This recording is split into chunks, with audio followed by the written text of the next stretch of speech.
Hello friends, welcome to two brothers finance and good evening. ಇವತ್ತು market update ಏನಂದರೆ, Sensex 236 points down ಆಗಿ 81,289 close ಆಗಿದೆ. Nifty 93 points down ಆಗಿ 24,548 close ಆಗಿದೆ. Bank Nifty 174 points down ಆಗಿ 53,216 close ಆಗಿದೆ.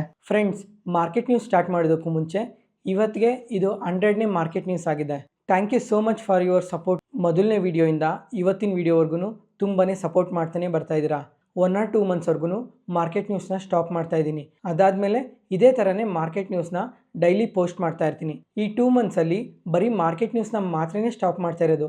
ಇದು ಬಿಟ್ಟರೆ ಬೇರೆ ಮಿಕ್ಕಿರೋ ವೀಡಿಯೋಸ್ ಏನಿದೆ ಆ ವೀಡಿಯೋಸ್ ಎಲ್ಲ ರೆಗ್ಯುಲರಾಗಿ ಬರ್ತಾನೆ ಇರುತ್ತೆ. ಮಾರ್ಕೆಟ್ ರಿಲೇಟೆಡ್ ಆದರೂ ಅಥವಾ IPOs ರಿಲೇಟೆಡ್ ಆದರೂ ಇನ್ನೂ ಅಡಿಷ್ನಲ್ ಆಗಿ ಮಾರ್ಕೆಟ್ಗೆ ಸಂಬಂಧಪಟ್ಟಿರೋ ವೀಡಿಯೋಸ್ನೆಲ್ಲ ತರೋದಕ್ಕೆ ಪ್ರಯತ್ನ ಮಾಡ್ತೀನಿ. ಇದ್ರ ಜೊತೆಗೆ ಸ್ಟಾಕ್ ಮಾರ್ಕೆಟ್ ಬೇಸಿಕ್ ವೀಡಿಯೋಸ್ ಮೇಲೆ ವರ್ಕ್ ಮಾಡಿ ಜಾನ್ವರಿ ಎಂಡ್ಗೆಲ್ಲ ಆ ವೀಡಿಯೋಸ್ನ ತರೋದಕ್ಕೆ ಪ್ರಯತ್ನ ಮಾಡ್ತೀನಿ. ಇದ್ರ ಜೊತೆಗೆ ವಾಟ್ಸಪ್ ಚಾನಲ್ನ ಫಾಲೋ ಮಾಡ್ತಾ ಇರಿ, ಯಾಕಂದರೆ ಏನಾದರೂ ಇಂಪಾರ್ಟೆಂಟ್ ಅಪ್ಡೇಟ್ಸ್ ಇದ್ದಾಗ ಮಾರ್ಕೆಟ್ ಬಗ್ಗೆ ಶೇರ್ ಮಾಡ್ತಾ ಇರ್ತೀನಿ. ಅದಕ್ಕೋಸ್ಕರ ಇವತ್ತು ಮಾರ್ಕೆಟ್ ನೋಡಿದ್ರಾ, ಕಂಪ್ಲೀಟ್ ಮಾರ್ಕೆಟ್ ರೆಡ್ಡಲ್ಲಿ ಕ್ಲೋಸ್ ಆಗಿದೆ. ಇವತ್ತು ನಿಫ್ಟಿ ಫಾಲ್ ಆಗಿರೋ 93 ಪಾಯಿಂಟ್ಸಲ್ಲಿ ರಿಲಯನ್ಸ್ ಇಂಡಸ್ಟ್ರೀಸೇ 25 ಪಾಯಿಂಟ್ಸ್ ಕಾಂಟ್ರಿಬ್ಯೂಟ್ ಮಾಡಿದೆ. ಇವತ್ತು ಮಿಡ್ ಅಂಡ್ ಸ್ಮಾಲ್ ಕ್ಯಾಪ್ ಕೂಡ ನೆಗೆಟಿವ್ ಅಲ್ಲಿ ಕ್ಲೋಸ್ ಆಗಿದೆ. ಸ್ಮಾಲ್ ಕ್ಯಾಪ್ಸ್ ಆದರೆ ನಿಯರ್ಲಿ 1% ಕರೆಕ್ಟ್ ಆಗಿದೆ. ರೀಸೆಂಟ್ ಟೈಮಲ್ಲಿ ಅಂದರೆ ಲಾಸ್ಟ್ 1 ವೀಕ್ ಅಥವಾ 10 ಡೇಸಲ್ಲಿ ಇದೇ ಹೈಯೆಸ್ಟ್ ಫಾಲ್ ಆಗಿರೋದು. ಪ್ರತಿದಿನನೂ ಸ್ಮಾಲ್ ಕ್ಯಾಪ್ಸ್ ಪಾಸಿಟಿವ್ ಆಗಿ ರಿಯಾಕ್ಟ್ ಆಗ್ತಿತ್ತು, ಆದರೆ ಇವತ್ತು ಸ್ವಲ್ಪ ಸೆಲ್ಲಿಂಗ್ ಪ್ರೆಷರಿಂದ ನೆಗೆಟಿವ್ ಅಲ್ಲಿ ಕ್ಲೋಸ್ ಆಗಿದೆ. ನೆಕ್ಸ್ಟ್ ಇವಾಗ ಸೆಕ್ಟಾರ್ ವೈಸ್ ನೋಡಿಕೊಂಡ್ರೆ, ಮೊದಲನೇದಾಗಿ IT ಸೆಕ್ಟರ್. ಇವತ್ತು IT ಸೆಕ್ಟರ್ ನೋಡಿದ್ರ ತುಂಬಾನೇ ಪಾಸಿಟಿವ್ ಆಗಿ ರಿಯಾಕ್ಟ್ ಆಗಿದೆ. IT ಸೆಕ್ಟರ್ ಆದರೆ ನಿಯರ್ಲಿ 0.8% ಪಾಸಿಟಿವ್ ಆಗಿ ರಿಯಾಕ್ಟ್ ಆಗಿದೆ. ಯಾಕಂದರೆ ಇದಕ್ಕೆ ಮೇನ್ ರೀಸನ್ ಒಂದೇ, ನಿನ್ನೆ US ಅಲ್ಲಿ CPI ಇನ್ಫ್ಲೇಷನ್ ಡೇಟಾ ಅಪ್ಡೇಟ್ ಆಗಿದೆ. ಈ ಡೇಟಾ ಎಕ್ಸ್ಪೆಕ್ಟೇಷನ್ಸ್ನ ಮೀಟ್ ಆಗಿದೆ. ಅದರಿಂದ US ಮಾರ್ಕೆಟ್ಸ್ ಕೂಡ ನಿನ್ನೆ ತುಂಬಾ ಪಾಸಿಟಿವ್ ಆಗಿ ರಿಯಾಕ್ಟ್ ಆಗಿದೆ. ಅದರಿಂದ ನಮ್ಮ ಇಂಡಿಯನ್ IT ಸ್ಟಾಕ್ಸ್ ಕೂಡ ತುಂಬಾ ಪಾಸಿಟಿವ್ ಆಗಿ ರಿಯಾಕ್ಟ್ ಆಗಿದೆ. ಯಾಕಂದರೆ ಈ ಥರ ಪಾಸಿಟಿವ್ ಡೇಟಾ ಬಂದಿರೋದಕ್ಕೆ ರೇಟ್ ಕಟ್ ಇರೋ ಚಾನ್ಸಸ್ ತುಂಬಾ ಜಾಸ್ತಿ ಇರುತ್ತೆ ಅಂತ ನಮ್ಮ ಇಂಡಿಯನ್ IT ಸ್ಟಾಕ್ಸ್ ಕೂಡ ಇವತ್ತು ತುಂಬ ಪಾಸಿಟಿವ್ ಆಗಿ ರಿಯಾಕ್ಟ್ ಆಗಿರೋದು. ನೋಡೋಣ ನೆಕ್ಸ್ಟ್ ವೀಕಲ್ಲಿ US ಅವರು ಇಂಟ್ರೆಸ್ಟ್ ರೇಟ್ನ ಕಟ್ ಮಾಡ್ತಾರಾ ಇಲ್ವಾ ಅಂತ. ಅದಾದಮೇಲೆ ಇವತ್ತು FMCG ಸೆಕ್ಟರ್ ನೋಡಿದ್ರಾ, ಎಬೋ 1% ಕರೆಕ್ಟ್ ಆಗಿದೆ. ಯಾಕೆ ಇವತ್ತು ಇಷ್ಟೊಂದು ಕರೆಕ್ಟ್ ಆಗಿರೋದು ಅಂದರೆ, ಇವತ್ತು ಬ್ರಿಟಾನಿಯಾ CEO ಅವರು ಅರ್ಬನ್ ಡಿಮ್ಯಾಂಡ್ ಸ್ಲೋಡೌನಲ್ಲೇ ಇದೆ, ಇನ್ನು 2 ಕ್ವಾರ್ಟರ್ಸ್ವರೆಗೂ ಇದೇ ಥರನೇ ಸ್ವಲ್ಪ ಸ್ಲೋಡೌನ್ ಕಾಣ್ತಾ ಇದೆ ಅಂತ ಸ್ಟೇಟ್ಮೆಂಟ್ಸ್ ಮಾಡಿದ್ದಾರೆ. ಅದರಿಂದನೇ FMCG ಸೆಕ್ಟರ್ ಇಷ್ಟೊಂದು ಕರೆಕ್ಟ್ ಆಗಿರೋದು. ಮೊನ್ನೆ ಆದರೆ ಗೋದ್ರೇಜ್ ಕನ್ಸ್ಯೂಮರ್ ಅವರು ಇದೇ ಥರ ನೆಗೆಟಿವ್ ಸ್ಟೇಟ್ಮೆಂಟ್ಸ್ನ ಮಾಡಿದರು. ಅವತ್ತೂ FMCGs ತುಂಬಾ ಕರೆಕ್ಟ್ ಆಗಿತ್ತು. ಮತ್ತು ಇವತ್ತಾದರೆ ಬ್ರಿಟಾನಿಯಾ ಅವರು ಈ ಥರ ಸ್ಟೇಟ್ಮೆಂಟ್ಸ್ನ ಮಾಡಿದ್ದಾರೆ. ಅದಕ್ಕೋಸ್ಕರನೇ ಇವತ್ತು FMCG ಸೆಕ್ಟರ್ ಎಬೋ 1% ಕರೆಕ್ಟ್ ಆಗಿರೋದು. ನೆಕ್ಸ್ಟ್ ಇವಾಗ ಗ್ಲೋಬಲ್ ಮಾರ್ಕೆಟ್ಸ್ ಬಗ್ಗೆ ನೋಡಿಕೊಂಡ್ರೆ, ಆಗಲೇ ಹೇಳ್ದೆಲ್ಲ US ಮಾರ್ಕೆಟ್ಸ್ ತುಂಬಾ ಪಾಸಿಟಿವ್ ಆಗಿ ರಿಯಾಕ್ಟ್ ಆಗಿದೆ ಈ CPI ಇನ್ಫ್ಲೇಷನ್ ಡೇಟಾ ಎಕ್ಸ್ಪೆಕ್ಟೇಷನ್ಸ್ಗೆ ಮೀಟ್ ಆಗಿರೋದಕ್ಕೆ. ಅದಾದಮೇಲೆ US ಅಲ್ಲಿ ಇವತ್ತು ಸಹ ಒಂದು ಇಂಪಾರ್ಟೆಂಟ್ ಡೇಟಾ ಅಪ್ಡೇಟ್ ಆಗುತ್ತೆ. ಯಾವುದು ಅಂದರೆ weekly jobless claim data update ಆಗುತ್ತೆ. ಈ ಡೇಟಾನ ಟ್ರ್ಯಾಕ್ ಮಾಡ್ತಾ ಇರಿ. ಗ್ಲೋಬಲ್ ಮಾರ್ಕೆಟ್ಸಲ್ಲಿ ಇನ್ನೊಂದು ಅಪ್ಡೇಟ್ ಬಂದಿದೆ. ಏನು ಅಂತ ಅಂದರೆ, ಯುರೋಪಿಯನ್ ಸೆಂಟ್ರಲ್ ಬ್ಯಾಂಕ್ ಇವರು ಸಹ 25 ಬೇಸಿಸ್ ಪಾಯಿಂಟ್ಸ್ ರೇಟ್ ಕಟ್ ಮಾಡಿದ್ದೀವಿ ಅಂತ ಅಪ್ಡೇಟ್ ಮಾಡಿದ್ದಾರೆ. ಈ ಒಂದೇ ವರ್ಷದಲ್ಲೇ 4 ಸಲ ರೇಟ್ ಕಟ್ ಮಾಡಿದ್ದಾರೆ. ಅದರಿಂದನೇ ಯುರೋಪಿಯನ್ ಮಾರ್ಕೆಟ್ಸ್ ತುಂಬ ಪಾಸಿಟಿವ್ ಆಗಿ ರಿಯಾಕ್ಟ್ ಆಗ್ತಾ ಇರೋದು. ನಾಳೆನೂ ಸಹ ಯುರೋಪಿಯನ್ ಮಾರ್ಕೆಟ್ಸ್ ತುಂಬ ಪಾಸಿಟಿವ್ ಆಗಿ ರಿಯಾಕ್ಟ್ ಆಗುತ್ತೆ ಈ ನ್ಯೂಸಿಂದ. ನೆಕ್ಸ್ಟ್ ಇವಾಗ ನಮ್ಮ ಮಾರ್ಕೆಟ್ ಕ್ಲೋಸ್ ಆದಮೇಲೆ ನಮ್ಮ ಇಂಡಿಯಾದು CPI ಇನ್ಫ್ಲೇಷನ್ ಡೇಟಾ ಅಪ್ಡೇಟ್ ಆಗಿದೆ. ಈ ಡೇಟಾ ಮಾರ್ಕೆಟ್ಗೆ ತುಂಬಾ ಇಂಪಾರ್ಟೆಂಟ್ ಆಗಿರುತ್ತೆ. ಅದು ಮಾರ್ಕೆಟ್ ಕ್ಲೋಸ್ ಆದಮೇಲೆ ಅಪ್ಡೇಟ್ ಆಗಿದೆ. ಇದು ಸಹ ಒಳ್ಳೆ ಡೇಟಾನೇ ಬಂದಿದೆ. ಈ ಸಲ ನೋಡಿಕೊಂಡ್ರೆ CPI ಇನ್ಫ್ಲೇಷನ್ ಡೇಟಾ 5.48% ಬಂದಿದೆ.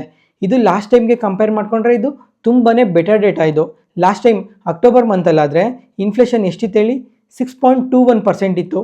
ಇವಾಗ ನವಂಬರ್ ಮಂತ್ ಬಂದಿರೋದು ನೋಡಿಕೊಂಡ್ರೆ 5.48% ಬಂದಿದೆ.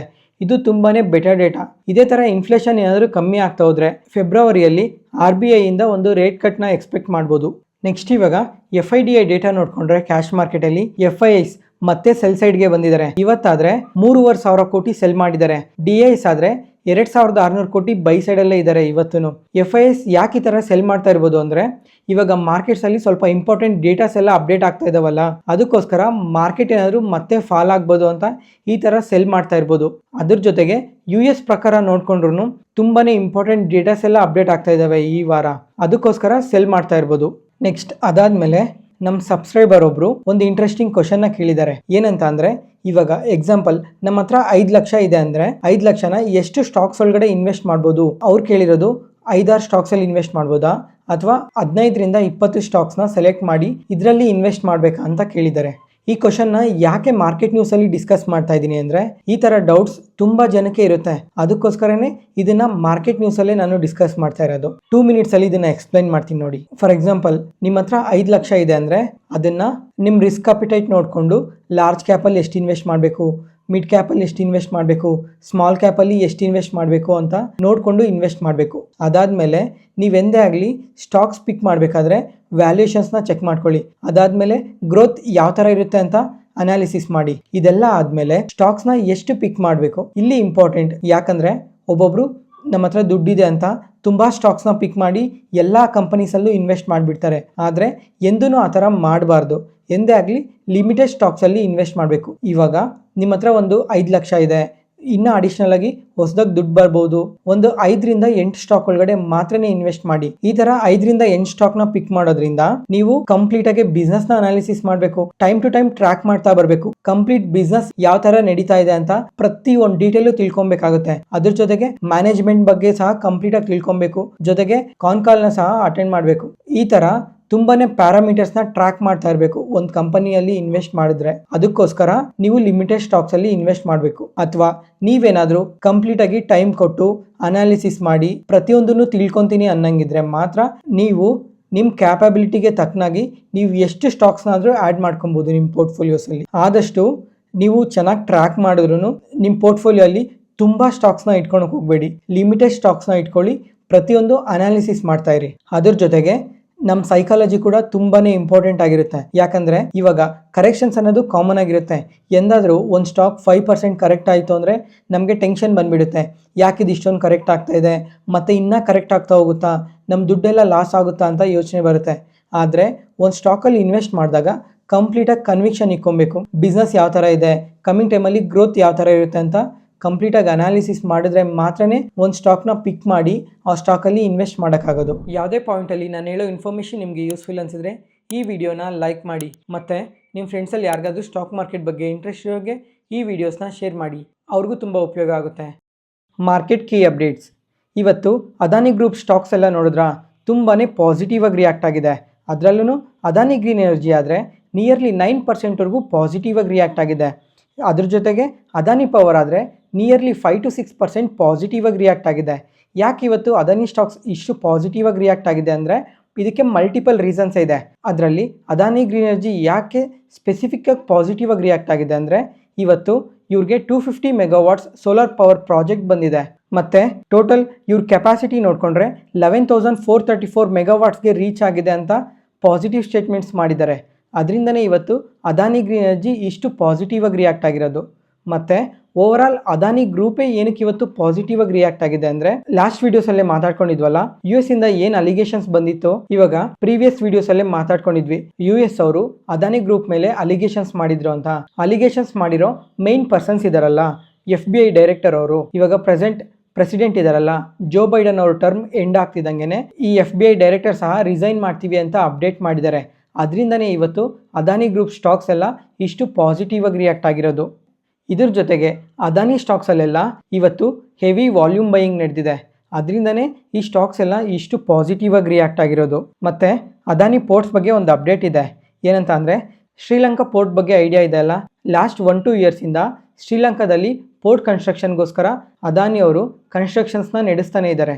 ಇದರಿಂದ ಇದ್ದಿದ್ದೆ US. ಇವಾಗ ನಾವೇ ಈ ಪ್ರಾಜೆಕ್ಟ್ಗೆ ಓನ್ ಫಂಡಿಂಗ್ ಮಾಡ್ಕೊತೀವಿ ಮತ್ತು ನೆಕ್ಸ್ಟ್ ಇಯರ್ಗೆಲ್ಲ ಇಲ್ಲಿ ಆಪರೇಷನ್ಸ್ನ ಸ್ಟಾರ್ಟ್ ಮಾಡ್ತೀವಿ ಅಂತ ಪಾಸಿಟಿವ್ ಸ್ಟೇಟ್ಮೆಂಟ್ಸ್ನ ಮಾಡಿದ್ದಾರೆ. ಅದರಿಂದನೇ ಮತ್ತೆ ಎಲಾರಾ ಕ್ಯಾಪಿಟಲ್ ಅವರಾದರೆ ಅದಾನಿ ಪೋರ್ಟ್ಸ್ಗೆ ಬೈ ರೇಟಿಂಗ್ ಕೊಟ್ಟು ಟಾರ್ಗೆಟ್ ಪ್ರೈಸ್ 1813 ಪರ್ ಶೇರ್ ಅಂತ ಅಪ್ಡೇಟ್ ಮಾಡಿದ್ದಾರೆ. ಈ ಎಲ್ಲ ರೀಸನ್ಸಿಂದನೇ ಇವತ್ತು ಅದಾನಿ ಪೋರ್ಟ್ ಸ್ಟಾಕ್ ಪಾಸಿಟಿವ್ ಆಗಿ ರಿಯಾಕ್ಟ್ ಆಗಿರೋದು. ನೆಕ್ಸ್ಟ್ ಇವತ್ತು ನ್ಯಾಲ್ಕೋ ಅಂದರೆ ನ್ಯಾಷನಲ್ ಅಲ್ಯೂಮಿನಿಯಂ ಕಂಪನಿ ನೋಡಿದ್ರಾ ಇಂಟರ್ಡೇ ಸೆಷನಲ್ಲಿ ನಿಯರ್ಲಿ 8% ಕರೆಕ್ಟ್ ಆಗಿದೆ. ಇದ್ರ ಬಗ್ಗೆ ಯಾಕೆ ಇವತ್ತು ಇಷ್ಟೊಂದು ಕರೆಕ್ಟ್ ಆಗಿದೆ ಅಂತ ಕಂಪ್ಲೀಟಾಗಿ ಎಕ್ಸ್ಪ್ಲೈನ್ ಮಾಡ್ತೀನಿ ನೋಡಿ. ನ್ಯಾಲ್ಕೋ ಇದೊಂದು ನವರತ್ನ PSU ಕಂಪನಿ. ಇವರು ಇಂಡಿಯಾದಲ್ಲೇ one of the largest integrated ಅಲ್ಯೂಮಿನಿಯಂನ ಪ್ರೈಮರಿ ಪ್ರೊಡ್ಯೂಸರ್.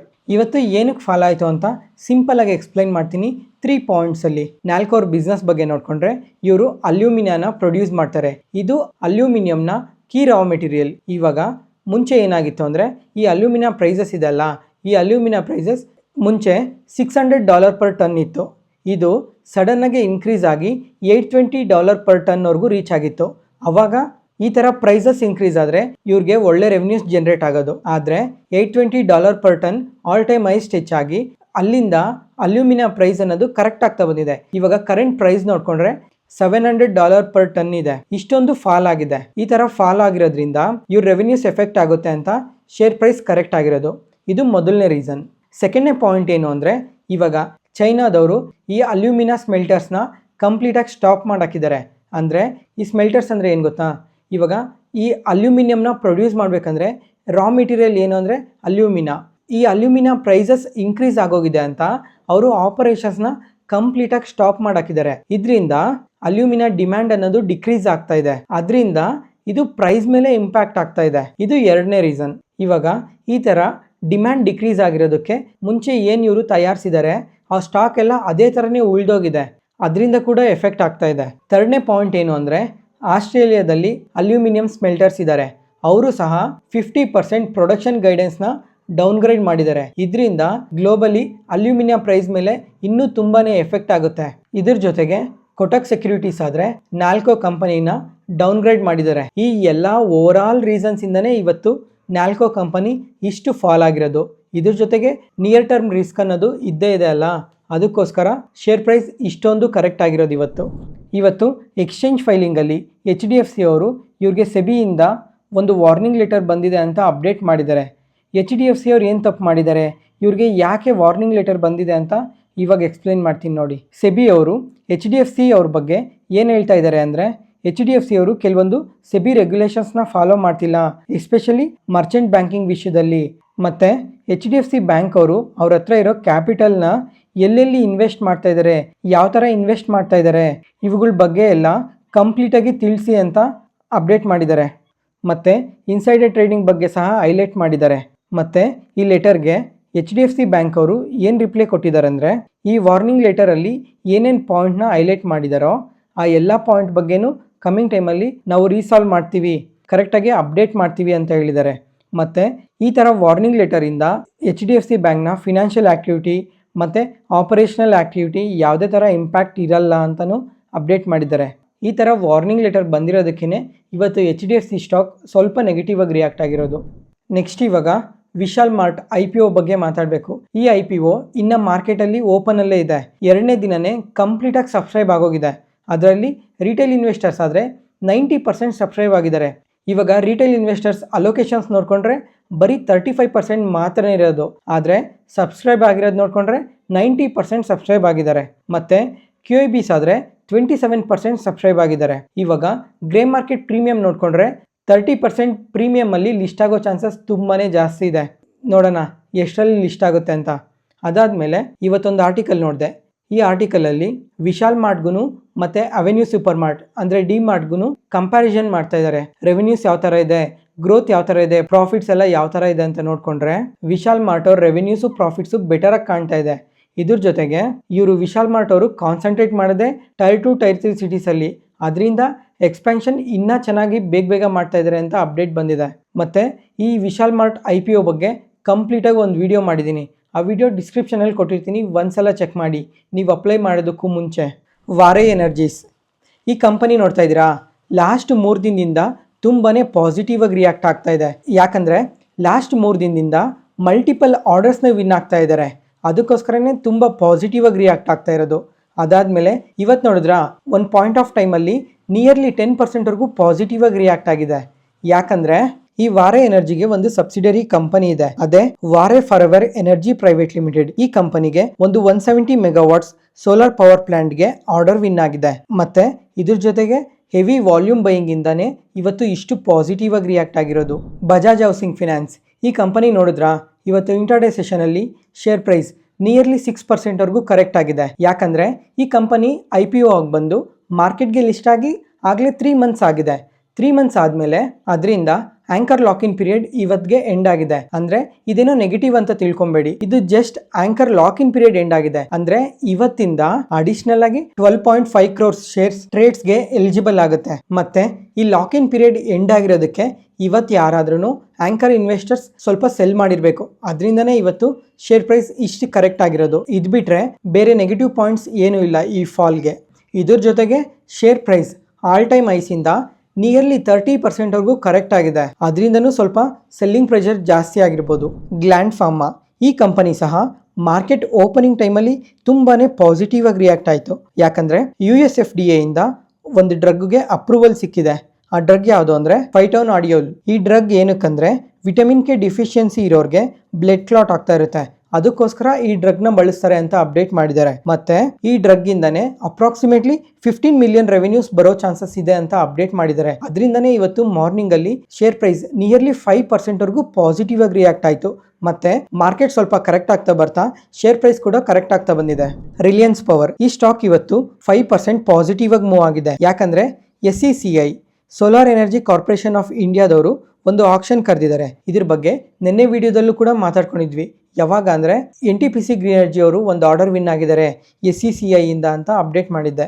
ಮತ್ತೆ ಅದೇ SECI ಆಕ್ಷನ್ ಅಲ್ಲಿ ರಿಲಯನ್ಸ್ ಪವರ್ ಅವರು ಕೂಡ ಒಂದು ಆರ್ಡರ್ ವಿನ್ ಆಗಿದ್ದಾರೆ. ಏನಂತ ಅಂದ್ರೆ ಇವಾಗ ಈ ರಿಲಯನ್ಸ್ ಪವರ್ ಗೆ ಒಂದು ಸಬ್ಸಿಡರಿ ಕಂಪನಿ ಇದೆ, ಅದೇ ರಿಲಯನ್ಸ್ NU ಸನ್ಟೆಕ್ ಅಂತ. ಇವರು ಈ ಆಕ್ಷನ್ ಅಲ್ಲಿ ಪಾರ್ಟಿಸಿಪೇಟ್ ಮಾಡಿ 930 ಮೆಗಾವಾಟ್ಸ್ ಸೋಲಾರ್ ಎನರ್ಜಿ ಕಾಂಟ್ರಾಕ್ಟ್ ನ ವಿನ್ ಆಗಿದ್ದಾರೆ. ಮತ್ತೆ ಬ್ಯಾಟರಿ ಎನರ್ಜಿ ಸ್ಟೋರೇಜ್ ಕಾಂಟ್ರಾಕ್ಟ್ ನ ಸಹ ವಿನ್ ಆಗಿದ್ದಾರೆ. ಅದರಿಂದನೇ ಇವತ್ತು ಇಂಟ್ರಾಡೇ ಸೆಷನ್ ಅಲ್ಲಿ ನಿಯರ್ಲಿ 5% ಪಾಸಿಟಿವ್ ಆಗಿ ರಿಯಾಕ್ಟ್ ಆಗಿರೋದು. 5 ಸ್ಟಾರ್ ಬಿಸ್ನೆಸ್ ಫಿನಾನ್ಸ್ ಈ ಕಂಪನಿ ಇವತ್ತು 3% ಪಾಸಿಟಿವ್ ಆಗಿ ರಿಯಾಕ್ಟ್ ಆಗಿದೆ. ಯಾಕಂದ್ರೆ ಈ ಕಂಪನಿಯಲ್ಲಿ ಒಂದು ಲಾರ್ಜ್ ಟ್ರೇಡ್ ನಡೆದಿದೆ. 17.5 lakh ಶೇರ್ಸ್ ಎಕ್ಸ್ಚೇಂಜ್ ಆಗಿದೆ. ಟೋಟಲ್ ಇದ್ರ ವರ್ತ್ ಬಂದು 114.7 crores ಅಂತ ಅಪ್ಡೇಟ್ ಮಾಡಿದ್ದಾರೆ. ಅದರಿಂದನೇ ಇವತ್ತು ಪಾಸಿಟಿವ್ ಆಗಿ ರಿಯಾಕ್ಟ್ ಆಗಿರೋದು. ಇವತ್ತಿಗೆ ಅಪ್ಡೇಟ್ ಮುಗೀತು. ಈ ವಿಡಿಯೋ ಇಷ್ಟ ಆದ್ರೆ ಲೈಕ್ ಮಾಡಿ, ಶೇರ್ ಮಾಡಿ, ಸಬ್ಸ್ಕ್ರೈಬ್ ಆಗಿ. Thank you.